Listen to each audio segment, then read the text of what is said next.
Firman si se ve la pantalla.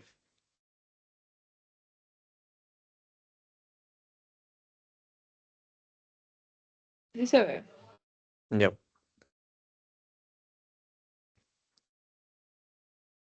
Hola chicos, bienvenidos. El tema del día de hoy es malnutrición y obesidad.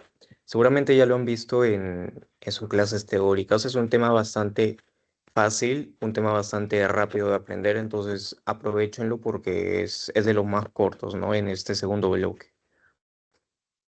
Entonces, cuando nosotros hablamos de malnutrición, significa o estamos hablando de una alteración en las etapas de la nutrición. Puede ser tanto un defecto, un déficit o un exceso o una hipernutrición. Entonces, cuando hablamos de una malnutrición, vamos a hablar de un desequilibrio entre las necesidades corporales y la ingesta de nutrientes. Ahora, la desnutrición va a ser una deficiencia energética causada por el déficit de todos los macronutrientes con la pérdida resultante del músculo, grasa, peso, letargo y debilidad generalizada. Ahora, ¿cómo nosotros determinamos si hay desnutrición o no? Usamos el IMC. El IMC va a ser esta fórmula que va a estar definida por el peso sobre la altura al cuadrado, la altura en centímetros al cuadrado. El límite normal va a estar entre 18,5 a 25. Ahora, eso depende mucho de las guías en las que se guíen, pero en la general, en la que se suele manejar siempre es 18,5 a 25.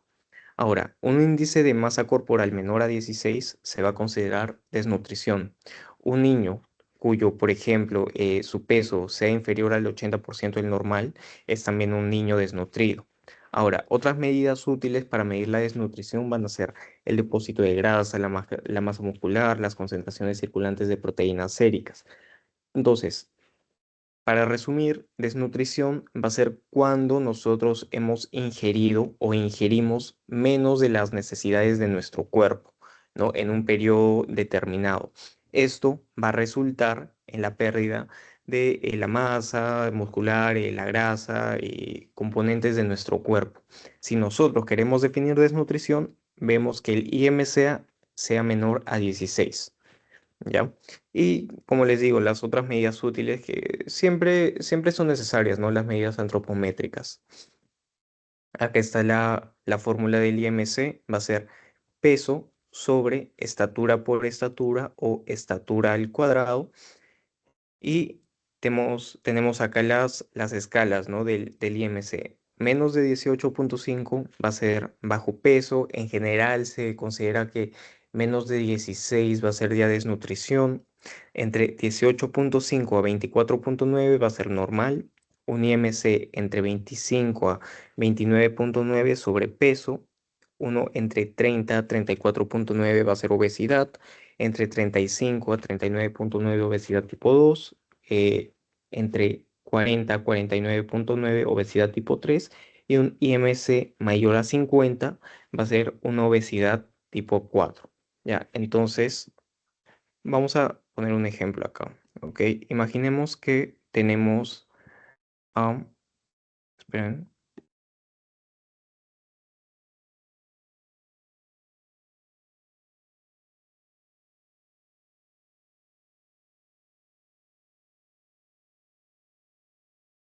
no me deja escribir ahorita.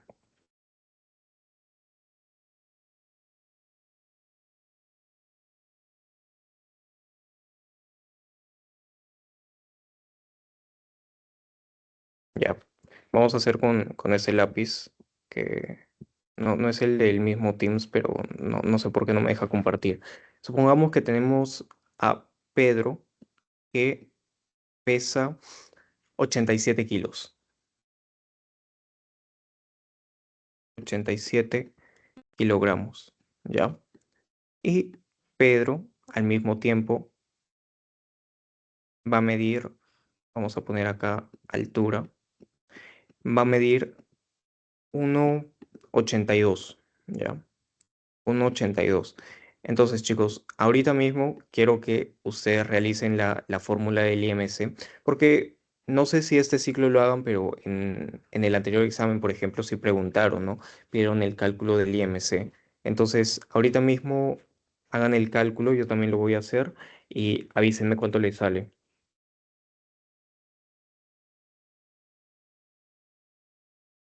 Me sale 26.26. Ya, el resto está de acuerdo.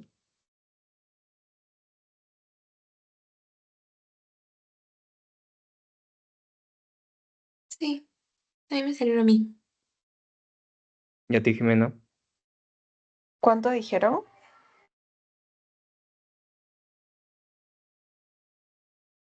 26.26. ¿Cuán- No, a mí no me salió así, creo que yo hice el cálculo mal. Ajá.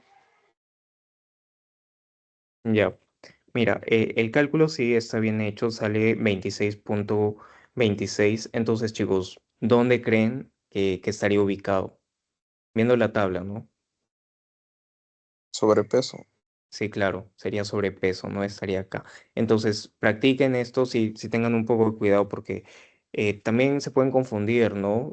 Si les sale un resultado mal o si no se acuerdan bien de las divisiones o cuándo es normal, sobrepeso, obesidad, se van a confundir, ¿no?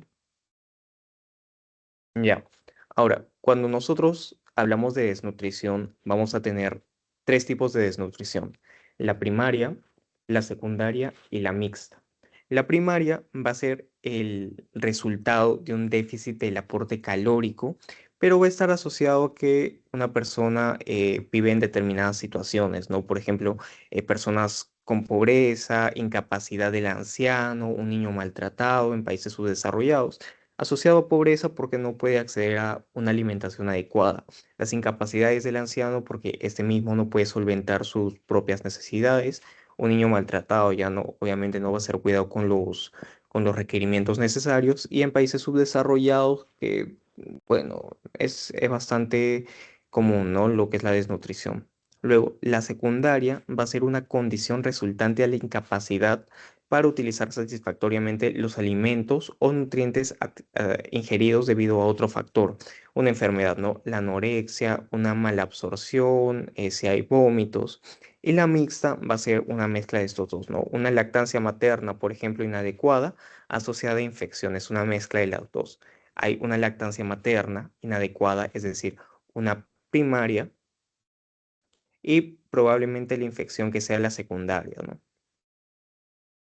Ahora, esto es lo mismo, es un poco de la diferencia entre los grados de desnutrición, pero acá ya vamos a tener más en cuenta otros valores, valores como la albúmina sérica, la transferrina, el recuento de los linfocitos, el índice de hipersensibilidad. Entonces, si nosotros tenemos una desnutrición leve o de primer grado, el organismo va a consumir las reservas energéticas, pero el funcionamiento celular se mantiene en un adecuado estado. Es decir, las reservas, las, entre comillas, baterías, se van a mantener normales, sin ningún problema. Sin embargo, en la desnutrición moderada o de segundo grado, las reservas de nutrientes ya van a estar agotadas. Y acá ya vamos a encontrar daño orgánico, es decir, las células no tienen el alimento para conseguir o seguir su funcionamiento adecuado. Y en la desnutrición severa, ya la función celular y orgánica está extremadamente deteriorada. Acá ya va a haber un riesgo de muerte. Y sí, aquí está la tabla, ¿no? Se la tienen que aprender por si acaso, porque ya en este segundo bloque suelen preguntar bastante todas estas cosas, ¿no? Estas tablas, todas las tablas que vean, intenten aprendérselas porque ya vienen bastante. Acá tenemos peso normal, ¿no?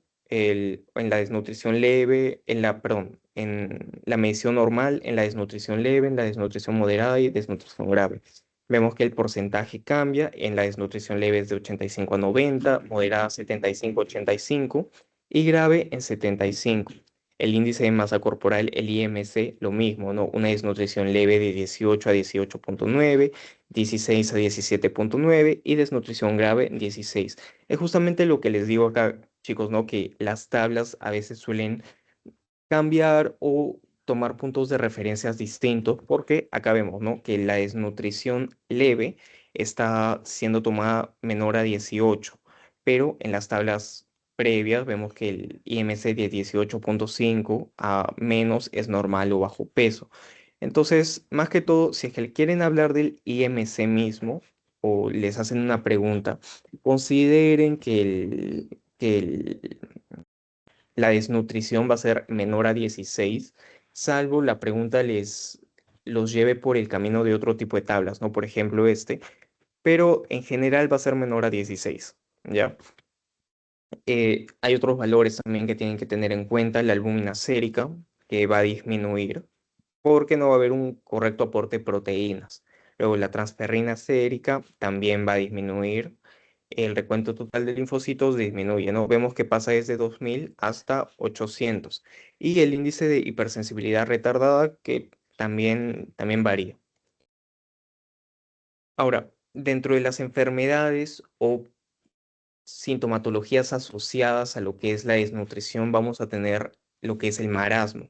El marasmo va a ser una pérdida de peso mayor al 60% comparado con lo normal para el sexo y edad. El marasmo va a ocasionar un retraso en el crecimiento y en la pérdida de la masa muscular. ¿Qué es lo que pasa acá? Que las proteínas y la grasa se van a movilizar desde el compartimiento somático del cuerpo, es decir, de los músculos y de la grasa subcutánea, para producir a partir de esos mismos la energía que el cuerpo requiere. Entonces, se mantiene las características, es que se mantiene en gran medida las concentraciones de proteínas séricas. Va a haber una menor síntesis de leptina que va a dar lugar a la producción, ¿no? En el eje hipofisario suprarrenal de glucocorticoides que va a inducir a la lipólisis y va a haber anemia e inmunodeficiencia con infecciones frecuentes. Otro tipo de desnutrición va a ser el kwashiorkor, que se produce cuando hay privación de proteínas. Esto está asociado a pérdida de proteínas del compartimiento visceral del cuerpo, sobre todo el hígado, y va a haber un respeto del músculo y del tejido adiposo. Músculo más esquelético, ¿no? El que controla el movimiento. Ahora, la hipoalbuminemia resultante va a causar un edema generalizado que puede enmascarar la pérdida de peso. Entonces, si nosotros vemos a estos niños, nosotros la primera impresión que podríamos tener o la primera idea es que no están desnutridos, ¿no? Porque incluso podemos ver su abdomen semidistendido. Sin embargo, ya conociendo lo que es el kwashiorkor, entendemos que estos niños sí están desnutridos. Sin embargo, debido a la pérdida de proteínas, estos tienen un edema generalizado, ya pueden tener una anasarca. Entonces, su cuerpo, acá este abdomen globoso, no es producto de mucha comida, no es producto de que estén, entre comillas, llenitos, sino es producto de líquido que se está acumulando por pérdida de proteínas. Acuérdense la patología, ¿no? Lo que hemos visto, que cuando se pierden las proteínas, hay un paso del líquido hacia el compartimiento extravascular y esto causa el edema. Ahora, ¿qué más ocurre durante el kwashiorkor? Hay un aumento del tamaño del hígado por la inadecuada síntesis de lipoproteínas y también va a haber acumulación hepática de triglicéridos que se movilizan desde la periferia. Va a haber apatía, decaimiento, anorexia, atrofia de la mucosa del intestino delgado y vamos a tener inmunodeficiencia secundaria, ¿no? Debido a esta situación. Y por último, la caquexia. La caquexia va a ser una malnutrición proteico-calórica que va a estar producida en pacientes con enfermedades crónicas, pacientes oncológicos, por ejemplo. Va a ocurrir en el 50% de los pacientes con cáncer y es causa de muerte del 30%. ¿Cómo actúa, por ejemplo, el tumor? Es que estos inducen la caquexia a través de los factores inductores de proteólisis, el PIF, y el factor movilizador de lípidos, el LMF. Esto va a determinar la producción de citocinas proinflamatorias como el FNT o la interleucina 6, interleucina 2, que terminan causando esta caquexia. Luego, como agregados, tenemos la anorexia nerviosa y la bulimia, que ya saben, ¿no? Va a ser una obsesión por la imagen corporal y también es implicado el metabolismo de la serotonina, van a ser desregulaciones a nivel neurológico y nos lleva a la anorexia nerviosa, ¿no? Va a tener mayor mortalidad que cualquier trastorno psiquiátrico. La clínica va a ser similar a una desnutrición proteico-calórica porque los anoréxicos, aunque suene un poco despectivo, es la enfermedad, ¿no? Suelen o no suelen alimentarse correctamente por justamente esta alteración mental que tienen y esta alteración sobre su idea corporal. las mujeres van a tener amenorrea por la disminución de la secreción de la hormona liberadora de la gonadotrofina. Va a haber una reducción de hormona tiroidea, ¿no? ¿Y qué pasa cuando hay reducción de hormona tiroidea? Hay intolerancia al frío, bradicardia, estreñimiento, piel seca y descamativa. Va a haber una reducción de la densidad ósea por concentración baja de estrógeno y a veces hay muerte súbita por arritmias por hipopotasemia. Luego vamos a tener la bulimia, es una ingesta excesiva de comida que posteriormente es seguida de vómitos inducidos, autoinducidos, o también se consumen otro tipo de fármacos, ¿no? Suelen ser diuréticos o laxantes, todo porque de cierta forma la persona también no quiere ver arruinada su imagen corporal. La bulimia va a afectar del 1 al 2% de mujeres y al 0,1% de hombres. Va a tener un mejor pronóstico frente a la anorexia, que recuerden era una primera causa de muerte. No va a haber tanta menorrea y las complicaciones médicas van a estar relacionadas con el vómito persistente, alguna que otra alteración electrolítica que causa, ¿no?, las arritmias, la aspiración de contenido gástrico y las laceraciones esofágicas y gástricas. O sea, acá, chicos, ¿alguno tiene alguna duda? Yo estoy bien. Ya, Thais, Iván, ¿todo bien? Ya, genial, genial, Sí, genial. todo bien. Ok, entonces, ya. Igual tengan en cuenta eso, ¿no? Marasmo, pérdida de peso por una mala ingesta.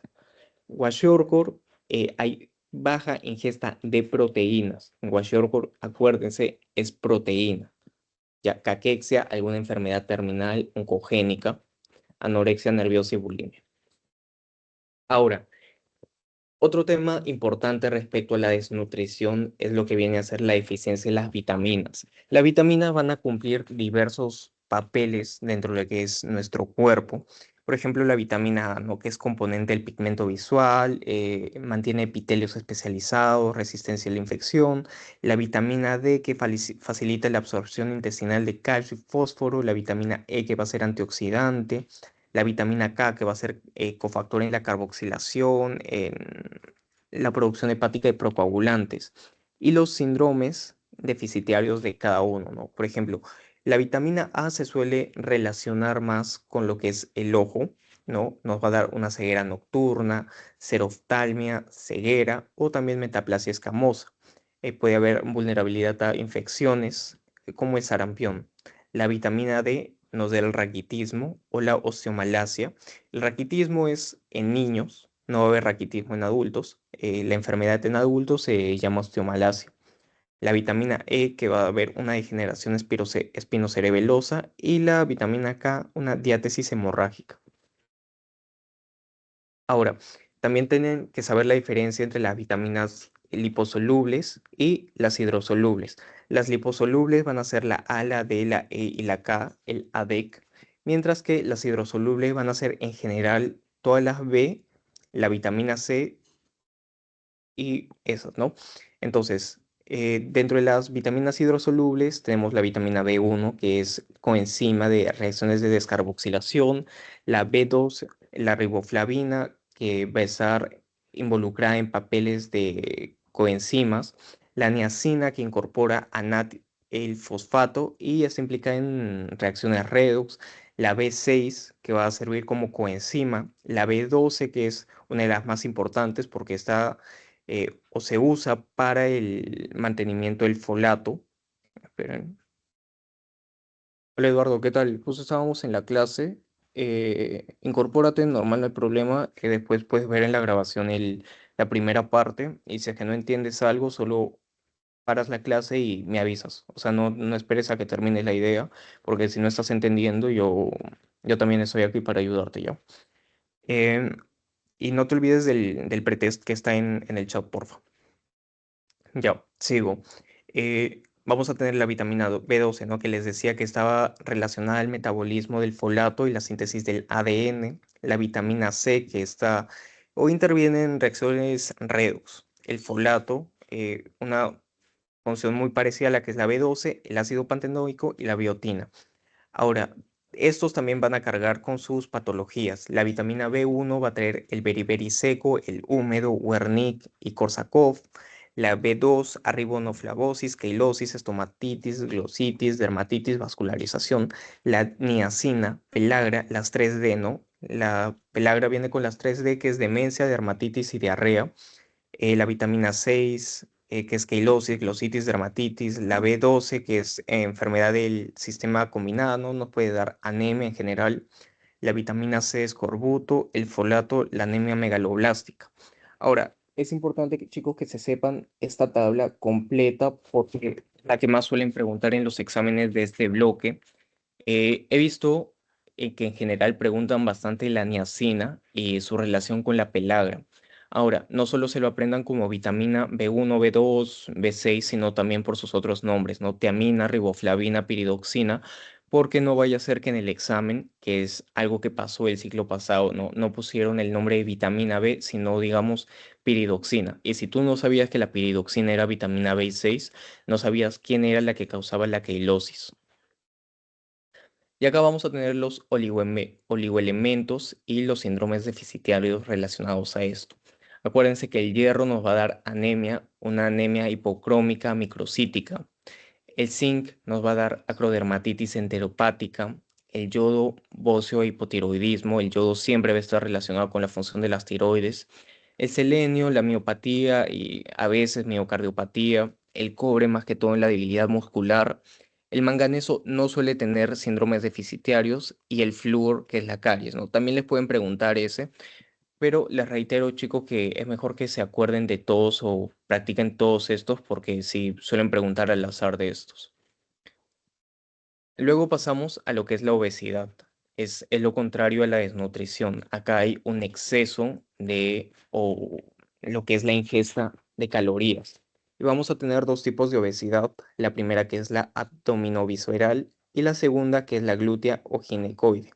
Ya, la abdominovisceral vamos a tener un predominio del tejido adiposo en la mitad superior del cuello, es decir, del cuerpo, es decir, cuello, hombros, sector superior del abdomen. Y está asociada mucho a diabetes de tipo 2, la aterosclerosis, hiperuricemia, la hiperlipidemia y va a ser una consecuencia directa de lo que es el estado de la insulinoresistencia. Mientras que la obesidad tipo 2 es una adiposidad en glúteos, caderas, muslos y la mitad inferior del cuerpo y está más que todo relacionada con lo que son los estrógenos. Entonces, si vemos esta imagen de la derecha, vamos a ver que la obesidad androide suele ser la que se da en los hombres, es la obesidad abdominovisceral, mientras que la obesidad en mujeres va a ser esta obesidad femoroglútea o ginecoide o ginoide. Aquí está un poco el proceso de todas estas señales para ver cuando tenemos hambre y cuando no, ¿no? Tenemos lo que es la leptina, se deriva del griego que es delgado y se debe su función en el control de peso a través de la regulación del apetito y la termogénesis. Va a ser una hormona peptídica que se estimula las neuronas de la propiomelaanocortina y transcritos regulados por la cocaína y anfetaminas hipotalámicas. Estas van a inhibir las neuronas neuropéptido y péptido relacionado con el agutín. Por lo tanto, va a disminuir el consumo de los alimentos. Entonces, si los depósitos adiposos son bajos, la secreción de la leptina disminuye y el consumo de alimentos aumenta. Y la abundancia de leptina estimula la actividad física, la producción de calor y el gasto de energía. Entonces, si nosotros necesitamos quemar energía, tenemos demasiada energía, la que se va a liberar va a ser la leptina. Acá aparece, ¿no? Ah, esperen, voy a señalarlo.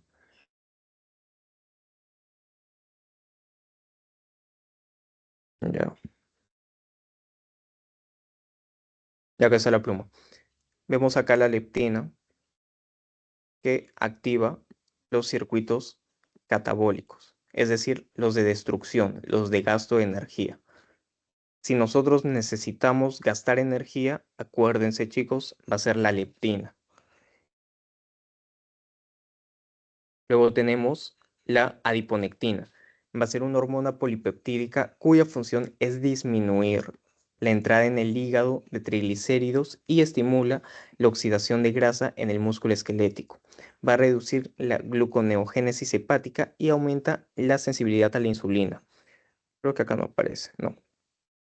También tenemos otras hormonas intestinales, como son la grelina, el péptido YY, la insulina y la milina, que actúan como iniciadores y finalizadores en la alimentación a corto plazo. La grelina va a ser la única que aumenta la ingesta de alimentos. Está acá también. Ya acá está la grelina. Y bueno, si bien sale acá su flechita, vamos a considerar que la flecha va de frente acá, ¿no? A lo que es la ingesta de alimentos.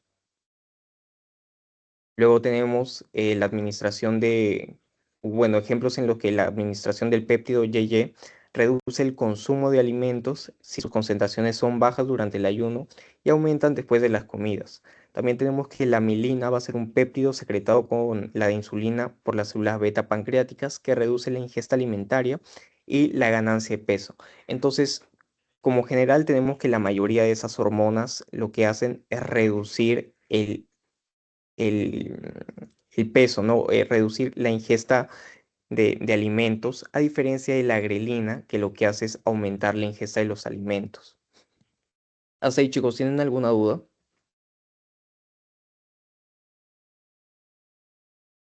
No. Ya. Thais, Iván, Edu,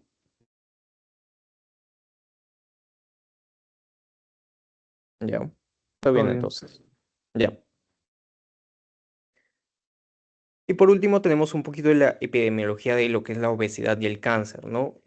Vamos a tener que del 4 al 7% de cánceres van a estar asociados a la obesidad. ¿Por qué? Porque a mayor incremento de peso va a haber un incremento en lo que es la resistencia periférica a la insulina y la hiperinsulinemia asociada. Ya, una concentración alta de insulina activa diversas sinasas que influyen en la proliferación. Esta proliferación nos lleva a un estado proinflamatorio asociado en la obesidad y que nos termina formando hormonas esteroideas que regulan el crecimiento y la diferenciación de tejidos como la mama, el útero y otros tejidos. Ahora, la mayor adiposidad aumenta la síntesis suprarrenal y ovárica de andrógenos que se convierten en estrógenos en el tejido adiposo. Entonces, como resumen de esa parte, tenemos que tener en cuenta que a mayor peso se va a dar un incremento en la resistencia a la insulina. Eso es porque ya las citoquinas liberadas por el tejido adiposo terminan influyendo en lo que es el receptor de la insulina. Entonces se libera más insulina para que pueda actuar sobre los receptores de insulina. Pero al mismo tiempo que se libera toda esta insulina, va a llevar al incremento del resto de cosas, ¿no? Las sinasas que aumentan la proliferación, también las hormonas esteroideas. Entonces, chicos, como conclusión tenemos que vamos a tener estos dos estados, los de la desnutrición y los de la obesidad. Dentro de la desnutrición, como puntos claves, acuérdense el IMC, más que todo esta tabla que les estoy mostrando, de la otra solo guíense para las subpartes, ¿no? Para los subsegmentos, como es lo de la albúmina, la transferrina. Luego, acuérdense los tipos de desnutrición, la primaria, secundaria, mixta. Entre los grados, apréndanse también esta tabla, es importante. Es probable que también les venga, por eso, Pato, estudienlo un poquito con tiempo para que se les quede más rápido. Las enfermedades marasmo es la pérdida en general de la ingesta de alimentos y por ende del peso, el kwashiorkor, específicamente las proteínas, la caquexia por alguna enfermedad crónica, la anorexia nerviosa y bulimia ya van a ser alteraciones neurológicas, la deficiencia de vitaminas. Acá los que son más probables que les pregunten dentro de las liposolubles es la A y la D, porque tienen que ver con el raquitismo, osteomalacia y la ceguera nocturna. Y dentro de las hidrosolubles es más probable que les pregunten sobre la niacina, la B6, la B12 y la vitamina C. Pero eso no implica que no les vayan a preguntar del resto, ¿no? Eso es lo que estoy diciendo que es lo que más se repite en los exámenes pasados, pero igual en uno que otro han venido preguntas de las demás. Los tipos de obesidad, sepan diferenciar entre la androide y ginoide, cómo se procesa todo. Acuérdense que la leptina es la que disminuye o bueno, aumenta el gasto de energía y por ende disminuye el peso, mientras que la grelina sería lo contrario, ¿no? La grelina es la única que aumenta la ingesta de alimentos. Y ya que el cáncer puede llevar a lo que es el origen de neoplasias a partir de sustancias como la insulina o la producción de andrógenos. Ya chicos, ¿todo claro respecto al tema?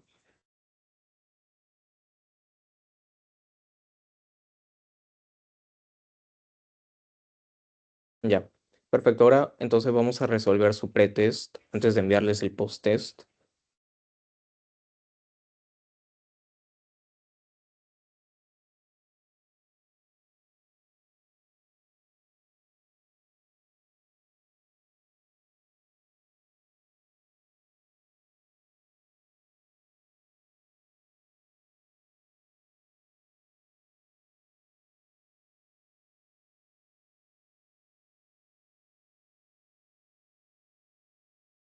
Ya, acá creo que ya,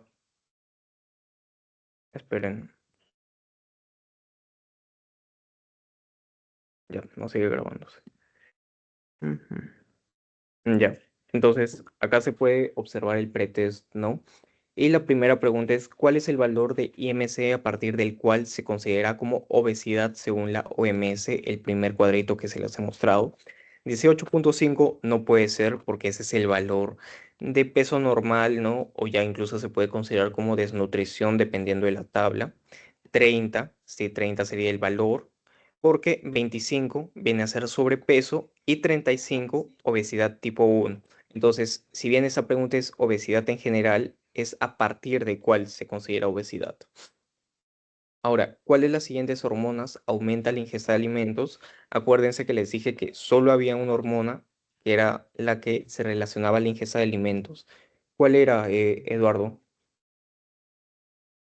Leptina. ¿Seguro que la leptina?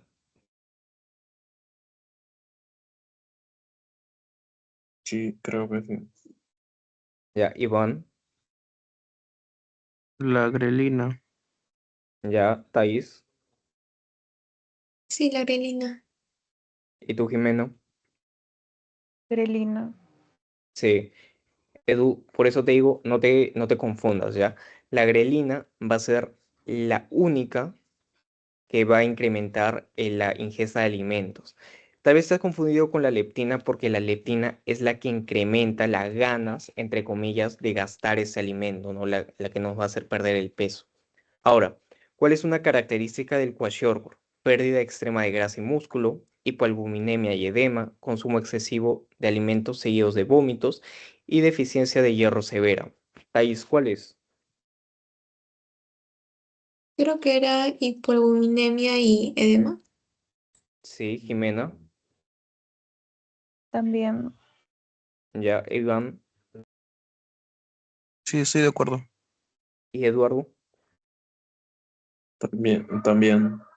Ya, sí, justamente, ¿no? En el kwashiorkor está caracterizado por lo que es la hipoalbuminemia y edema, porque acuérdense que en el kwashiorkor la característica principal es la pérdida de proteínas. Entonces, si nosotros recordamos nuestra fisiopatología, cuando hay una pérdida de proteínas, va a haber una pérdida de esta presión osmótica que va a ejercer la proteína sobre el líquido. Entonces, este líquido va a sufrir de una extravasación de nuestra vasculatura hacia lo que es el tejido. Esta extravasación del líquido va a causar el edema. Y la hipoalbuminemia viene por la misma situación, ¿no? Porque al haber menos consumo de proteínas, va a haber una menor producción de lo que es la albúmina, que es la proteína que está en mayor cantidad en nuestro cuerpo y en nuestra sangre. Entonces esta no va a estar porque el hígado no va a poder producirla porque no tiene con qué. Ahora, la siguiente pregunta es, ¿cuál de los siguientes factores no está asociado al desarrollo de la obesidad? Diabetes tipo 2, hipertensión, una alimentación hipercalórica y una mayor actividad física. Está un poquito regalada, ¿no, chicos? Es lo que es la mayor actividad física, porque la diabetes tipo 2 sí es una situación en la que se puede desarrollar obesidad. Acuérdense que la diabetes tipo 2 va a estar caracterizada por una hiperglucemia en la que va a terminar incrementando los niveles del peso. La hipertensión porque ya nos lleva a un estado proinflamatorio, muchas veces está relacionado con una vida sedentaria. La alimentación hipercalórica, porque es la primera causa, ¿no?, de obesidad. Si hay un incremento de las calorías que nosotros consumimos frente a lo que nosotros gastamos, va a haber obesidad. Y por último, ¿cuál es un factor que contribuye a la caquexia en pacientes con cáncer? Jimena, Los factores inductores de proteólisis. ya. Thais, Sí, también estoy de acuerdo. Iván Sí, también estoy de acuerdo. y tú, Eduardo. También estoy de acuerdo. Ya. Sí, no, justamente, no es un exceso de leptina porque, bueno, si bien la leptina es un componente esencial en nuestro cuerpo, no está relacionado con el cáncer. La reducción del metabolismo basal, no, porque incluso suele haber un incremento del metabolismo debido a esta carcinogénesis, ¿no? Ese incremento del gasto energético por parte del tumor. Luego, aumento en la ingesta calórica. No, porque sería todo lo contrario, ¿no? No puede haber caquexia si nosotros tenemos un aumento en la ingesta calórica. Y el factor inductor de la proteólisis sí es, ¿no? Acordémonos de lo que vimos en la parte de cáncer, que está relacionado con esto. Ya, chicos, entonces les voy a enviar ahorita su post-test.